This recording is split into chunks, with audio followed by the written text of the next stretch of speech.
versets 2 à 4. À 1er Corinthiens, chapitre 12, versets 7 à 11. Je voudrais juste dire bonjour à tous ceux qui écoutent en fait aussi le message sur Internet. Bonjour. Parce que j'ai appris qu'il y avait plus de gens que ce qu'on pensait. Voilà, qu'ils soient aussi tous bénis et que Dieu les nourrisse aussi à travers ces messages-là. Amen. Le titre du message ce matin, c'est pas très compliqué, c'est qu'as-tu dans la main? C'est le premier verset qu'on a lu dans Exode chapitre 4. L'Éternel demande à Moïse, qu'as-tu dans la main?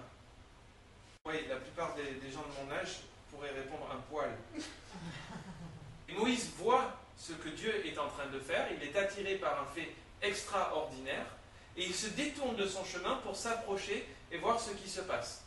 Et c'est là que Moïse se retrouve face à face avec le Dieu vivant, avec l'Éternel des armées. Il est là avec son bâton parce qu'il était en train de faire paître le troupeau. Il commence à converser avec Dieu qui lui dit « Qu'as-tu dans la main? En quoi ça me concerne ?» Qui est Moïse? Moïse, c'est un serviteur de Dieu. Et c'est la différence que Dieu fait sur les humains. Il y a deux types d'êtres humains.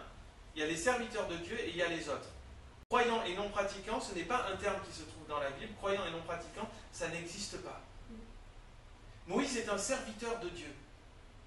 Et pourtant, voilà 80 ans qu'il a essayé de faire des choses pour Dieu et où rien ne s'est vraiment passé. Pendant ces 80 années, si on regarde bien à ce que Dieu a fait, il l'a préparé pour ce qu'il allait faire pendant les 40 dernières années de sa vie. La vie de Moïse se sépare en 3 tranches de 40 ans. Et c'est impressionnant de voir qu'on est parfois si pressé de faire des grandes choses pour Dieu, mais on n'est pas si désireux de laisser Dieu nous préparer pour ça. Des fois, on ne veut pas passer 2 ans enfermé quelque part à écouter la parole de Dieu ou à se préparer pour le servir, ou dans un collège biblique, ou comme Paul l'a fait près de Gamaliel, et après il est resté pour être enseigné par les disciples. On ne veut pas faire ça. Et après on espère faire des grandes choses pour Dieu, alors que souvent Dieu nous prépare contre notre gré pour qu'on puisse le servir. Le témoignage qu'on a tous aujourd'hui, c'est le témoignage que Dieu nous a donné en dépit de nous-mêmes.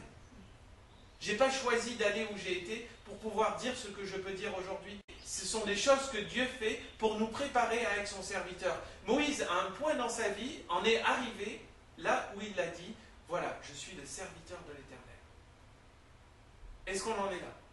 Ce message est, entre guillemets, exclusif, parce qu'il va exclure les gens qui ne rentrent pas dans la catégorie du serviteur de Dieu. C'est un message qui s'adresse aux gens qui désirent servir Dieu. Notre rencontre avec Dieu doit nous transformer, progressivement et immédiatement aussi.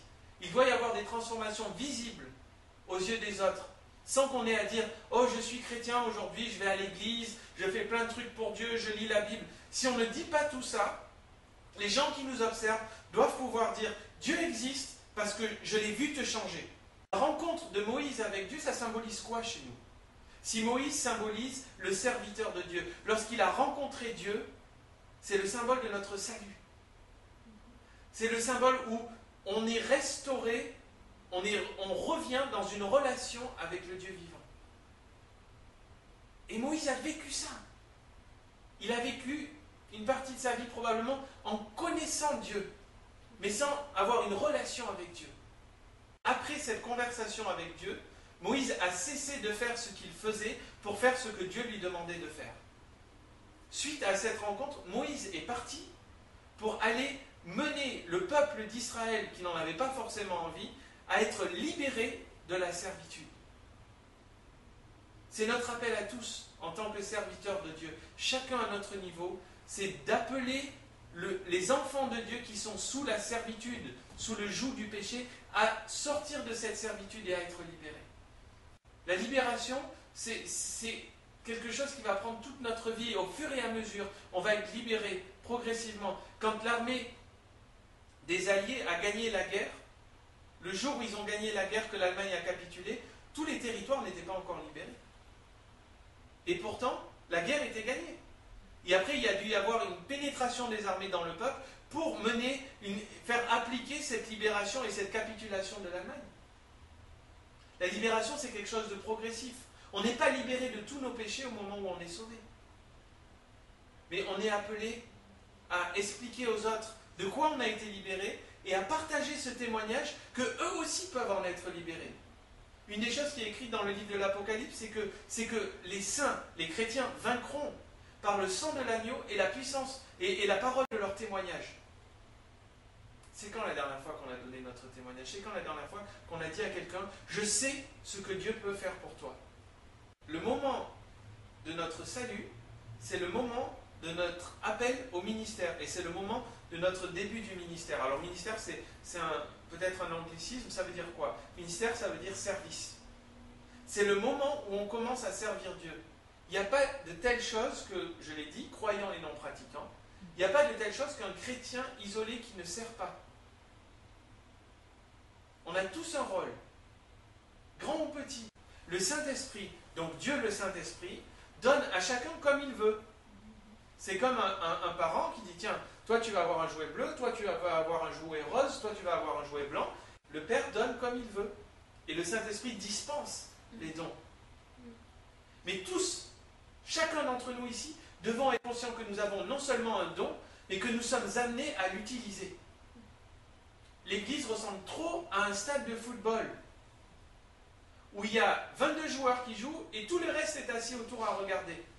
Ça devrait être l'inverse. Ça devrait être l'inverse. Tout le monde devrait être sur le terrain en train de jouer. Parce qu'on est tous utiles dans les mains de Dieu. Et le moment où nous avons rencontré Dieu, c'est le moment où nous avons dû recevoir la révélation de ce qu'il attend de nous, et le moment où nous devons commencer à faire ce qu'il nous appelle à faire. Quand Moïse, le serviteur de Dieu, c'est nous. C'est nous qui rencontrons Dieu. C'est nous qui avons cette expérience qui va transformer notre vie. Et à ce moment-là, Dieu va nous dire, qu'as-tu dans la main? Et je vous pose la question, qu'as-tu dans la main? Ce que Dieu a mis dans ma main, je l'ai dans la main. Le bâton, c'est quoi? Le bâton, c'est les dons de l'esprit qu'on a lus dans 1 Corinthiens chapitre 12. Moïse avait un bâton. Ce bâton, ce n'est pas forcément l'objet qui est important. Ce bâton, c'est le symbole de l'appel de Moïse. Il avait été appelé à être un des premiers bergers d'Israël, à conduire le troupeau d'Israël hors de la servitude. Et un berger a un bâton de berger, une houlette. Il avait ce bâton dans la main parce que c'était le symbole du don que Dieu lui avait donné. Qu'as-tu dans la main? Une guitare, un chant, des sous, de la prière, un cœur pour les gens. Nous arrivons au salut déjà équipés pour servir Dieu parce que Dieu, dans sa grâce éternelle, nous a déjà donné ce dont nous aurons besoin pour faire ce qu'il nous appelle à faire. Amen. Qu'as-tu dans la main? Si tu ne le sais pas, regarde. Tu ne verras pas ce que tu as dans la main si tu ne regardes pas avec les yeux de la foi. La foi, c'est l'évidence des choses qu'on ne voit pas. C'est l'assurance des choses qu'on espère. Regarde dans ta main avec les yeux de la foi et vois que Dieu t'a déjà équipé pour faire ce qu'il t'appelle à faire. C'est souvent quand on prend du recul sur ce que Dieu nous a donné qu'on réalise combien ça pourrait nous faire peur de faire ce que Dieu nous appelle à faire sans utiliser l'équipement que Dieu nous a donné. Ça lui fait peur au point qu'il s'éloigne de Dieu. Il y a combien de chrétiens aujourd'hui qui ont jeté le don qui leur a été donné par Dieu parce qu'ils ont été découragés par l'Église, parce qu'ils ont été découragés par leurs proches. Ça fait peur parce qu'on réalise qu'en jetant à terre ce qui nous a été donné par la grâce divine qu'on n'avait pas mérité, on s'éloigne aussi du Dieu vivant et de l'appel que Dieu a pour notre vie. C'est l'outil que Dieu nous donne qui est capable de nous effrayer si on ne l'utilise pas comme il doit être utilisé. Qu'est-ce que Dieu a dit à Moïse? Tends ta main et attrape. Est-ce que tu t'es éloigné de Dieu? Est-ce que tu as jeté ton don à terre? Tends ta main et attrape-le. Et ça redeviendra ce que Dieu t'a donné, car les dons de Dieu sont sans repentance. Reprends ton appel en main. Reprends ta relation avec Dieu en main. Reprends ta bénédiction en main. Elle est toujours à toi. N'en aie pas peur.